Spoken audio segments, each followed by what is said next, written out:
이 마차에 함께 타라. 하나님께서는 복음을 통해 생명을 나타내셨습니다. 하나님의 종이요 예수 그리스도의 사도인 바울은 이는 하나님의 선택하신 자들의 믿음과 경건에 준한 진리의 지식에 따라 영생의 소망 안에서 주어진 것으로 이 영생의 소망은 거짓말 하실 수 없는 하나님께서 세상이 시작되기 이전에 약속하셨다가 때가 되어 그의 말씀을 복음 전파를 통해 나타내셨는데 이 일은 우리 구주 하나님의 명령에 따라 내게 맡겨진 것이라. 디도서 1장 1절로 3절. 당신은 이런 식으로 하나님을 생각해 본 적이 있습니까? 그분은 거짓말하실 수 없고 그분은 복음 전파를 통해 영원한 생명을 나타내셨습니다. 말씀을 전하는 것은 매우 중요합니다. 이것이 영생을 사람들에게 가져다주는 유일한 방법입니다. 우리는 말씀을 전해야만 합니다. 이것이 믿음이 일어나게 하기 때문입니다. 믿음은 들음에서 오며 들음은 하나님의 말씀으로 인한 것입니다. 로마서 10장 17절. 사람들은 복음을 들을 때에만 구원에 대한 믿음을 가질 수 있습니다. 믿음은 표적과 기사를 통해 올 수 없습니다. 당신이 무엇을 본다고 해서 믿음을 갖게 되는 것은 아닙니다. 당신은 말씀을 들어야만 믿음을 가질 수 있습니다. 심령 안에 믿음이 불붙기 전에는 반드시 말씀이 필요합니다. 제가 당신에게 소포를 보여준다고 가정해 봅시다. 제가 그것에 관해서 아무 말도 하지 않는다면 당신은 단지 보는 것만으로는 믿음을 가질 수 없습니다. 제가 당신에게 그 소포를 주기 원한다는 것을 당신이 이해하려면 저는 당신에게 말을 해야만 할 것입니다. 복음을 전하는 것도 이와 같습니다. 복음을 전하는 것만이 사람이 영생을 가질 수 있는 믿음을 가질 수 있는 유일한 방법입니다. 예수님의 얼굴을 마주보더라도 믿음이 없을 수 있습니다.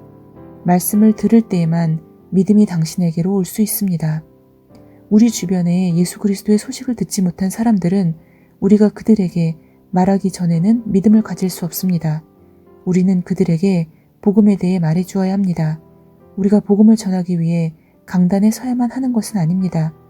빌립도 강단이 필요하지 않았습니다. 하나님께서는 그 마차로 가까이 가라고 말씀하셨고 그는 그 말씀에 순종하여 내시에게 복음을 증거했고 결국 그 내시는 그리스도께로 인도되었습니다. 이 내시는 에디오피아로 파송된 하나님 왕국의 대사가 되었습니다. 그렇게 해서 복음이 최초로 아프리카로 들어왔습니다. 복음을 즐겁게 전하십시오.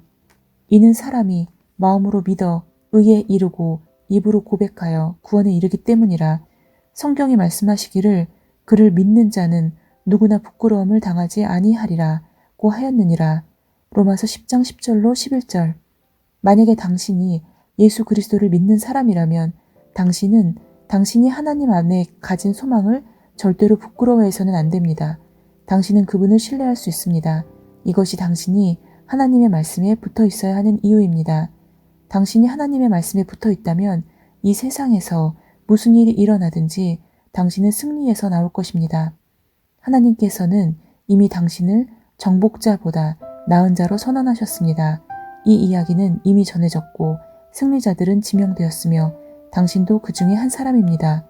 당신이 나온 혈통 안에 있는 모든 사람들은 그들의 시대에서 성공적이었고 승리자들이었으며 당신도 마찬가지입니다. 하나님의 말씀은 공부하여 당신의 뿌리들을 발견하십시오.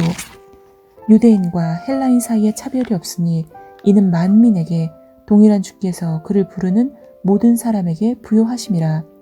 로마서 10장 12절. 오늘 그분을 부르면 그분은 모세와 여호수아와 바울이 그분을 불렀을 때 반응하신 것 같이 당신에게도 반응하실 것입니다. 그분의 신실하심은 모든 세대에 이릅니다. 그분은 모세에게 신실하셨던 것만큼 당신에게 신실하실 수 있습니다. 그분은 자신이 신실하심을 선언하셨습니다. 당신이 왜 두려워하거나 부끄러워해야 합니까? 그분은 그들을 위해서 그분의 말씀으로 받쳐주셨고 오늘 당신을 위해서도 그분의 말씀으로 받쳐주실 것입니다. 복음을 전할 때 절대로 소심하게 전하지 마십시오. 바울이 디모데에게 편지하면서 이렇게 말했습니다. 하나님께서 우리에게 주신 것은 두려워하는 영이 아니라 능력과 사랑과 건전한 생각의 영이라. 두려워하지 마십시오. 하나님은 당신을 실망시키지 않으실 것입니다. 당신이 하나님을 변호할 때 그분은 당신이 해야 할 말들을 주실 것입니다. 하나님은 준비되어 있으시고 당신과 함께 협력하여 당신을 통해 세상의 사람들을 구원하기 원하십니다. 주의 이름을 부르는 자는 누구나 구원을 받으리라. 얼마나 놀라운 선언입니까? 얼마나 놀라운 확신입니까? 하나님은 모든 사람들을 구원할 준비가 되어 있으시고 그분은 원하고 계십니다. 우리의 역할, 그런즉 그들이 믿지 아니한 이를 어찌 부르리요? 듣지도 못한 이를 어찌 믿으리요? 전파하는 자가 없이 어찌 들으리요? 로마서 10장 14절. 만약에 그들이 그분에 대해서 들어본 적이 없다면 그분을 믿을 수 없습니다.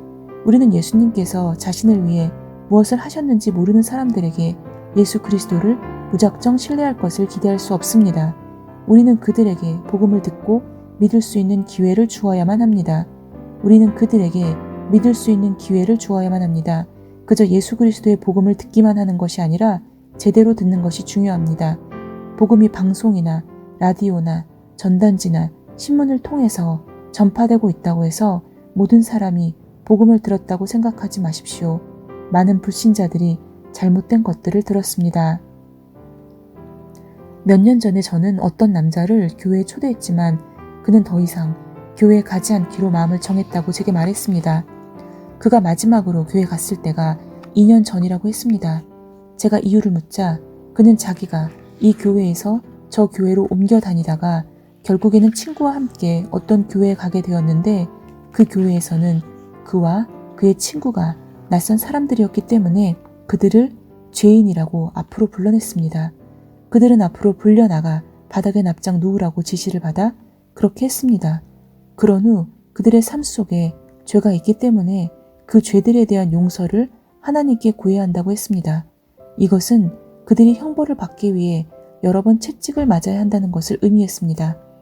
그가 제게 말하기를 그의 친구는 그의 모든 죄가 제거되기를 원했기 때문에 시키는 대로 했습니다.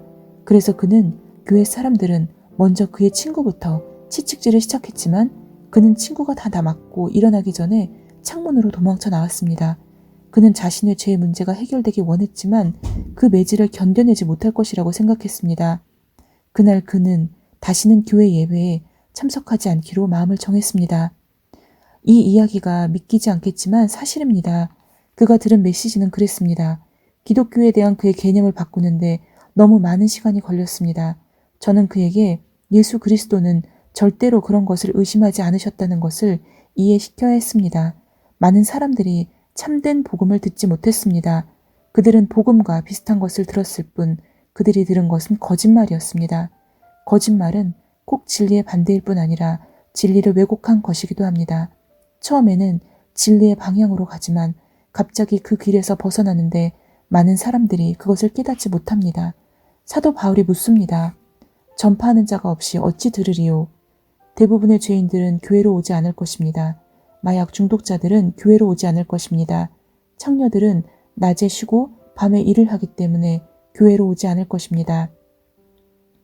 그들 중에 교회 가는 사람이 한 명 있다면 그와 같은 사람 10,000명은 밖에서 미친 듯이 날뛰고 있을 것입니다. 그들의 모든 활동이 그들을 교회로 오지 못하게 합니다. 그렇다면 우리는 무엇을 해야 합니까? 하나님께서 그들을 데려오기를 기도해야 할까요? 아닙니다. 성령님께서는 우리의 심부름꾼이 아니십니다. 어떤 그리스도인들은 이렇게 기도합니다. 성령님, 그들에게 말씀하시도록 제가 성령님을 보냅니다. 누가 우두머리라고 생각합니까? 그분은 바로 빌립에게 가서 마차에 함께 타라고 하신 분이십니다. 하나님께서 당신의 친구에게 말씀하시도록 또는 그의 심령에게 말씀하시도록 기도하는 것을 멈추십시오. 어떤 사람들은 사울이 다소에서 개종한 것을 예로 듭니다. 그러나 그들은 다소의 사울이 아나니아라는 사람을 필요로 했다는 것을 잊었습니다. 바울이 예수님을 만난 이후 하나님께서는 아나니아에게 사울을 보살피라고 하셨습니다. 하나님은 바울이 해야 할 일이 무엇인지 말해주기 위해 사람을 보내야만 했습니다. 하나님은 그분의 증인이 되어 사람들에게 그분에 대해 말해줄 당신을 필요로 하십니다. 영혼 구원의 영향력. 영혼 구원을 하기 시작할 때까지는 알 수 없는 하나님 안에 깊이가 있습니다. 당신이 예수님에 관한 말씀을 나누기 전까지는 당신의 시스템 안에서 풀어낼 수 없는 하나님의 왕국 안에서의 능력이 있습니다. 당신이 복음을 전파하기 전까지는 절대로 볼 수 없는 표적과 기사들이 있습니다. 당신이 복음을 전할 때 당신은 하나님께 가장 중요한 일을 행하고 있는 것입니다. 이것은 그리스도인 친구들이 모였을 때 복음을 전하는 것이 아닙니다. 이것은 복음을 모르는 사람들에게 복음을 알게 하는 것이고 예수님에 대해서 그들이 듣지 못한 것을 들려주는 것입니다. 예수님을 나눌 때 20년 동안의 성경 공부를 통해서는 절대로 알 수 없는 특별한 방법으로 하나님을 알고 경험할 수 있습니다. 어떤 성경 학교도 하나님에 대해서 당신에게 이렇게 가르칠 수 없습니다. 이것은 하나님의 말씀을 나눌 때 경험하는 것입니다. 그분은 자신의 살아계심을 당신에게 나타내 보이십니다. 어느 누구도 하나님에 대해서 당신을 그렇게 가르칠 수 없습니다. 이것이 바로 당신이 반드시 마차에 함께 타도록 마음을 정해야 하는 이유입니다. 아직 그렇게 하지 않았다면 평생 영혼을 구원하기로 결단하십시오. 그리고 당신이 그렇게 할 때 하나님의 임재가 상상할 수 없는 아주 특별한 방법으로 당신에게 올 것입니다. 그렇게 할 때 하나님께서 당신을 신뢰하고 영혼들을 맡기실 수 있습니다.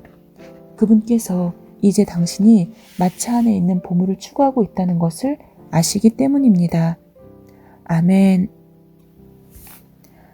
저는 평생 영혼을 구원하기로 결단합니다. 그리고 그러할 때 하나님의 임재가 상상할 수 없는 아주 특별한 방법으로 저에게 올 것임을 확신합니다. 저는 하나님을 신뢰하고 또 하나님은 저를 신뢰합니다. 오늘 하나님께서 저에게 두려워하지 말고 그리고 하나님은 저를 실망시키지 않으실 것이라고 말씀하셨습니다. 저는 저의 직장에서 그리고 가정에서 그리고 사회에서 제가 마차 안에 있는 보물을 추구하는 사람임을 드러내고 그리고 영혼 구원할 수 있는 그런 사람임을 확신하고 또한 그런 기회를 하나님께서 저에게 주시고 있음을 믿습니다. 제가 말씀을 더 읽고 그리고 더 이해할 수 있도록 하나님께서 계속적으로 지혜의 능력을 부어주실 것 역시도 기대합니다. 샬롬.